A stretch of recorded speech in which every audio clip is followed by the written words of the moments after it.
Ce mercredi 8 septembre dès 21h05, France 2 diffuse une toute nouvelle série policière, Les Invisibles. Compagnie réalisée par Axel Lafont, le programme suit 4 flics membres de la Brigade des Invisibles. Leur mission ?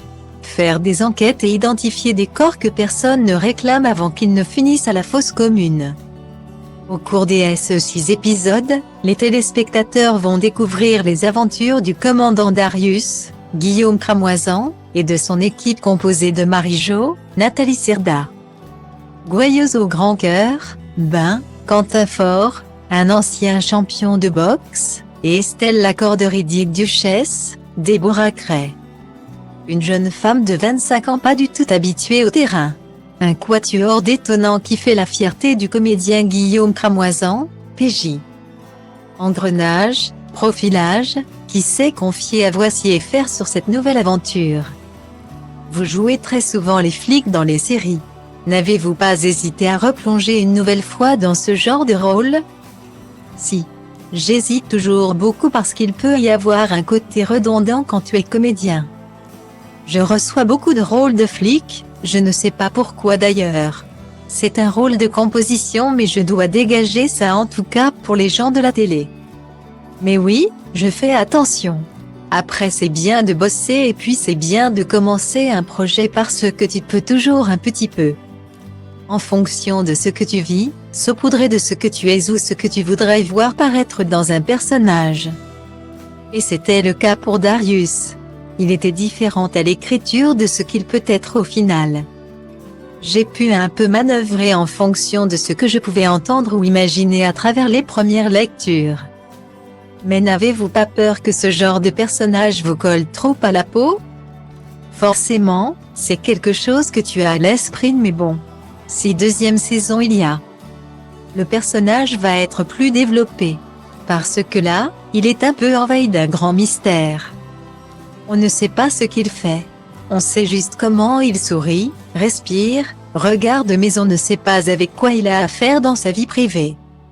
C'est ça ce qui serait intéressant de découvrir en saison 2 et à construire. C'est ce côté mystérieux qui vous a attiré ? J'ai trouvé que c'était un type à la croisée des chemins. C'était quelqu'un qui avait dû être d'une certaine manière différent plus jeune et là. Il est dans un constat de sa vie où de toute façon il va falloir qu'il change. Il a certainement eu des méthodes assez obscures, il a certainement côtoyé l'obscurité d'assez près.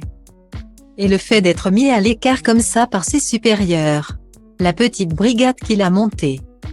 C'est aussi une manière de mettre ce type un petit peu en dehors des radars policiers et de lui dire « Tu as 4 jours pour remonter les enquêtes dont personne ne se soucie ».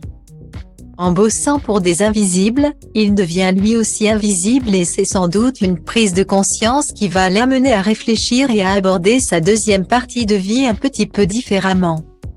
Comment se sont déroulés les tournages à Lille ? Ce qui a été surtout un peu compliqué c'est que dès que tu rentres, tu es dans ta chambre d'hôtel et tu ne peux plus voir les autres. C'était le confinement, donc tout était fermé. Après on a eu la chance de pouvoir travailler quand même et d'aller au bout sans prendre trop de retard mais c'était effectivement une énergie assez bizarre, particulière et très nouvelle. Il y a eu 2 réalisateurs, Chris Briand et Axel Lafont, pour la série. Comment s'est passé le travail avec elle ? C'était différent de Chris. Une manière différente d'opérer, de sentir les choses. Elle travaillait vraiment en binôme avec son chef opérateur qui cadrait aussi beaucoup. Dans les 6 épisodes, il y a une différence en termes de timing, d'éclairage, d'image. Elle a tourné les épisodes de 4 à 6. On voit qu'il y a un rendu qui est techniquement différent. Mais c'était chouette aussi. La position d'Axel Lafont était particulière. Elle arrivait sur un échiquier qui était posé en plein milieu d'un truc qui n'était pas facile à contrôler parce qu'il y avait le Covid. Donc il a fallu faire avec tout ça. C'est quelqu'un qui était capable d'entendre et de revoir des choses qui étaient proposées. Outre être acteur, vous êtes aussi musicien, comme on peut le voir sur vos réseaux sociaux. N'avez-vous pas envie de sortir un disque un jour ? Ah non. Je ne suis pas prêt. Je fais juste 2 à 3 accords, je chante dessus mais tout ça est très en surface.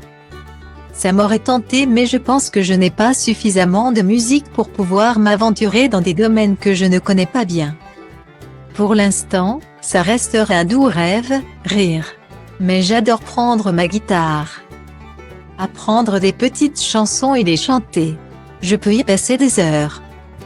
Le fait de jouer souvent le flic, c'est un avantage ou un inconvénient dans la vie quand vous tombez sur de vrais policiers? Il y a les deux. Des fois, des flics qui vont faire exprès de te dire « Toi tu fais de la télé. On va t'en mettre plein. On va être très très dur exprès. » Et puis, tu as ceux qui aiment bien mon travail. Mais je ne fais jamais valoir ça. Quand les gens me reconnaissent, il y en a qui vont être hyper cléments. Alors que je n'ai rien demandé. Et d'autres, hyper durs et peut-être plus qu'avec un autre. Vous avez 2 enfants de 19 et 10 ans. Sont-ils déjà attirés par le métier d'acteur? Oui. L'aîné prend des cours d'acting mais en anglais. Le petit s'en fiche complètement. Il ne sait même pas ce que je fais, rire. Êtes-vous inquiet que votre aîné souhaite se lancer dans le métier? Non. S'il se lance dans le métier, c'est qu'il doit le sentir. J'espère qu'il sera bien dans ses pompes là-dedans. Il faut qu'il fasse attention, c'est un métier qui est particulier, qui semble comme ça très enjoué mais il y a beaucoup de pièges. De quel genre? C'est toute cette part obscure qu'on a qui est la frustration, l'avidité, la jalousie. La comparaison. Souvent un comédien s'il ne fait pas attention, il est constamment là-dedans. Il est dans ce que l'autre a fait, dans ce qu'il n'a plus parce que les années passent aussi. Je trouve que ça peut être piégeant intérieurement si on est uniquement sur des aspects extérieurs. C'est très violent finalement ce métier-là. Êtes-vous tombé dans ces pièges ou en avez-vous souffert? Bien sûr, j'ai dû l'être. Un être humain doit veiller en permanence, pas uniquement le comédien par rapport à son métier. C'est toute la vie et tous les jours qu'il faut faire attention sinon tu vis un malheur permanent. Tu ne t'en sors plus. J'ai toujours senti que c'était un métier plein de fausses joyeusetés et plein de joyeusetés dangereuses. Je me suis toujours méfiée. Mais c'est aussi une chance ce métier, de pouvoir rencontrer des gens. Mais je pense que ça doit se faire avec beaucoup de veille sur soi et sur les autres.